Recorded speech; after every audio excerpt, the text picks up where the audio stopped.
Hello everyone আপোনালোকক মোৰ channel জয়ছ home কিচেনলৈ আকৌ এটা নতুন ৰেচিপি লৈ স্বাগত। ঠাণ্ডাৰ দিন আহিল আৰু যদি মুৰা ফুলকবি বান্ধাকবি আলু এইবোৰৰে পৰঠা নাখালো কি খালো। আজি কেইবাদিন ধৰি ফ্ৰিজত মুলি ৰখাই আছিল, হে ভাবিলো যে আজি মুলিৰ পৰঠাই বনাই লওঁ। প্ৰথমতে মই মুলিবোৰ ভালকৈ চিলাই লম, তাৰপিছত গোটেইবোৰ মুলি এখন গ্ৰাইণ্ডাৰেৰে গ্ৰাইণ্ড কৰি লম। আপোনালোকে জানেনে মুলিৰ পৰঠা বনাৰ টাইমত বহুত পানী ওলাই, যে মুলিবোৰ ভাল নহয়, পৰঠাবোৰ ফাটি ফাটি যায় আৰু পানী পানীও হৈ থাকে। আজি মই প্ৰত্যেকটা বস্তু ষ্টেপ বাই ষ্টেপ দেখাম, আপোনালোকে তেতিয়াহ'লে বুজি পাব যে কেনেকৈ মুলিৰ পৰঠা বনালে পৰঠাটো ফাটি নাযায় বা বনাবৰ টাইমত খুবেই ভাল হয়। আপোনালোকে ভিডিঅ'টো পুৰা চাই থাকক, তেতিয়াহ'লে প্ৰত্যেকটা বস্তু ভালকৈ বুজি পাব। তাৰ কাৰণে মই ইয়াত মুলি, এটা পিঁয়াজ, কেঁচা জলকীয়া, লগত ধনিয়াৰ পাতো ল'ম, আদা নহৰুৰ পেষ্ট, নিমখ হালধি এইবোৰ ল'ম। এইবোৰ মই পিছত আপোনালোকক দেখাই আছোঁ কেতিয়া ল'ব লাগে, আপোনালোকে ভিডিঅ'টো পুৰা চাই থাকক।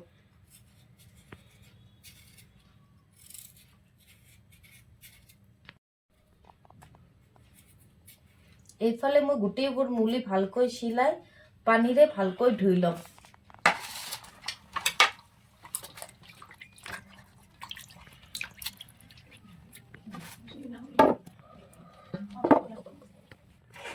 এইফালে মই মূলাবোৰ এখন ৰুকনিৰে ভালকৈ ৰুকি ল'ম।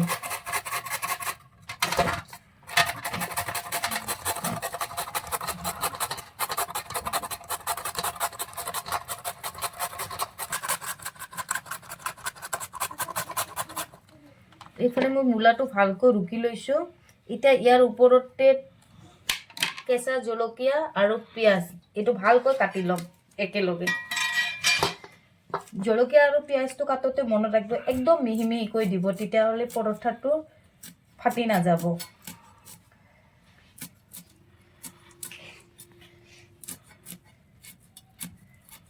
দেখিছেনে? ঠিক এনেকৈ মিহি মিহিকৈ কাটি দিব। পিঁয়াজটো একদম মিহি মিহিকৈয়ে কাটিব, যেন পিঁয়াজ জলকীয়া মুলি সকলোবোৰ ভালকৈ মিলি যায়।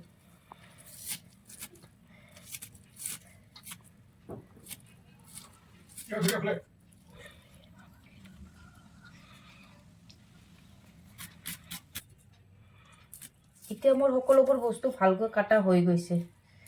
এতিয়া মই ইয়াৰ ওপৰত অলপমান নিমখ আৰু হালধি দি কেনে ভালকৈ সানি ৰাখি দিম। হালধিৰ গুড়ি লগত নিমখ।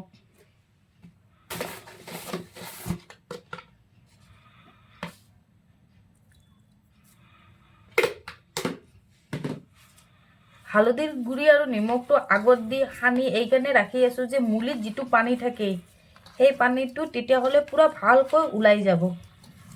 সেইকাৰণে মই আগতে নিমখ আৰু হালধিৰ গুড়ি দি ভালকৈ গোটেইবোৰ মিলাই কেনে সানি ৰাখি দিম।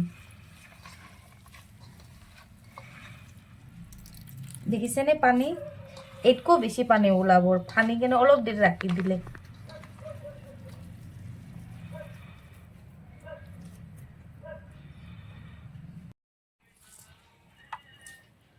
হাতেৰে এনেকৈ ভালকৈ চিপি কেনে পানীটো ওলাই ল'ম। আপোনালোকে যদি খোজে সূতাৰ কাপোৰ এখনেৰেও ভালকৈ চিপি কেনে পানীবোৰ ওলাই ল'ব পাৰে। ইয়াত কিন্তু এতিয়া আৰু পানী আছে। আপোনালোকে মোৰ ভিডিঅ'টো পুৰা ষ্টেপ বাই ষ্টেপ চাই থাকক, তেতিয়াহ'লে গম পাব যে পানীবোৰ কেনেকৈ পুৰা ওলাই ল'ব পাৰে। ঠিক এনেকৈ ভালকৈ চিপি চিপি গোটেইবোৰ মুলিৰ পানী মই ওলাই ল'ম। পুৰা মুলিবোৰ ভালকৈ লৈ লৈছোঁ। ইয়াত ধনিয়াৰ পাত, 1 চামুচ নহৰুৰ পেষ্ট, 1 চামুচ আদাৰ পেষ্ট, লগত আৰু অলপমান নিমখ দি কেনে ভালকৈ সানি কেনে ফিৰ মই 5 মিনিট সময় ৰাখি দিম।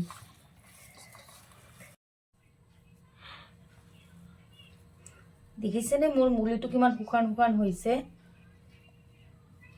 মই 2বাৰ পানীটো মুলিৰ বাহিৰ কৰি লৈছোঁ, সেইকাৰণে কিন্তু ইমান শুকান শুকান হৈছে। কিন্তু পানীটো ভালকৈ বাহিৰ নহ'লে মুলিটো জিকা জিকা থাকে। এতিয়া মই আটাটো নৰ্মেল যেনেকৈ আমি ৰুটি বনাওঁ ঠিক সেনেকৈ অলপমান নিমখ দি কেনে ভালকৈ মাৰি ল'ম। ইয়াত তেল হেৰি একো নালাগে, খালি কি নৰ্মেল ৰুটিৰ দৰে মাৰি ল'লেই হ'ল আটাটো।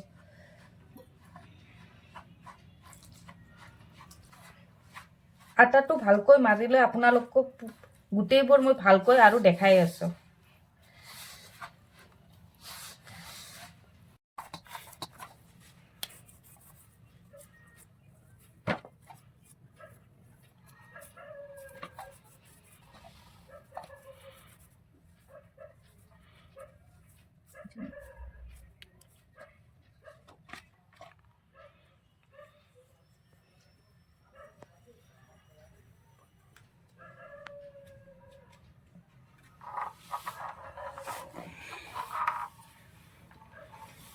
আগত ৰুটিটো সৰুকৈ বেলি ল'ব,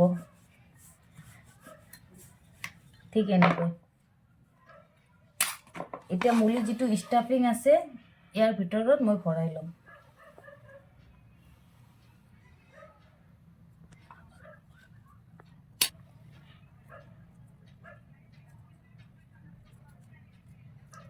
ঠিক এনেকৈ ওপৰৰ খিনিতে ছিঙি কেনে ৰাখি দিম। এতিয়া আটা লগাই কেনে হালকা হাতেৰে লাহে লাহেকৈ বেলি ল'ম।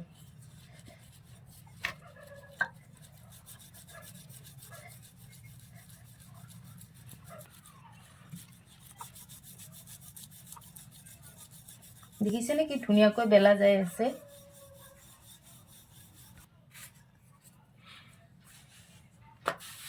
অলপ অলপ ফাটিলে আপোনালোকে ভয় নকৰিব, অলপ অলপ ফাটিবই। ওপৰৰ পৰা এনেকৈ আটা দি কেনে ভালকৈ লগাই ফিৰ হালকা হাতেৰে এনেকৈ বেলি ল'ব। কাৰণ ৰুটিটো যিমান পাতলা হ'ব পৰঠাটো খাই কেনে সিমান ভাল লাগিব। মই ৰুটি কৈছোঁ কিন্তু মিষ্টেকত, আপোনালোকে সৰু সৰু কথা মাইণ্ড নকৰিব। চাওকচোন মই কিমান ধুনীয়াকৈ বেলি লৈছোঁ। আপোনালোকে যদি প্ৰত্যেকটা ষ্টেপ ভালকৈ ফ'ল' কৰে তেতিয়াহ'লে পৰঠাটো কিন্তু খুবেই ভাল হ'ব।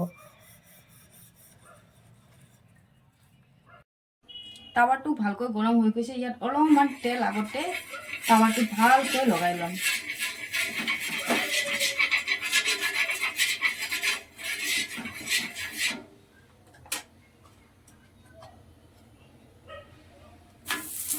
এতিয়া পৰঠাটো দুইফালৰ পৰা ভালকৈ ভাজি ল'ম।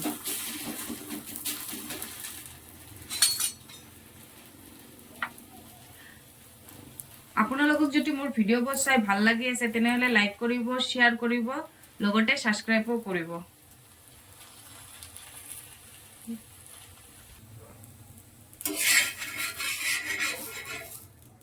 দেখিছেনে মোৰ পৰঠাটো টাৱাত লাগি ধৰা নাই। মই যে আগত অলপমান তেল দিছোঁ সেইকাৰণে লাগি ধৰা নাই। কেতিয়াবা এনেকুৱা হয় যে মুলি বা গোবিৰ পৰঠা বনালে আমাৰ পৰঠাবোৰ টাৱাত লাগি ধৰে, সেইকাৰণে আগত অলপমান তেল দিলে ভাল হয়।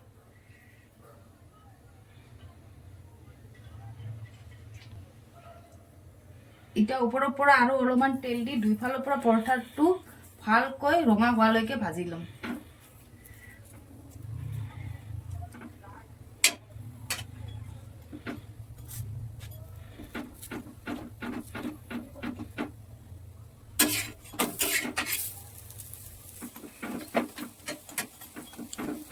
এতিয়া মই গোটেইবোৰ পৰঠা ঠিক এনেকৈ এটা এটাকৈ ভালকৈ ভাজি ল'ম।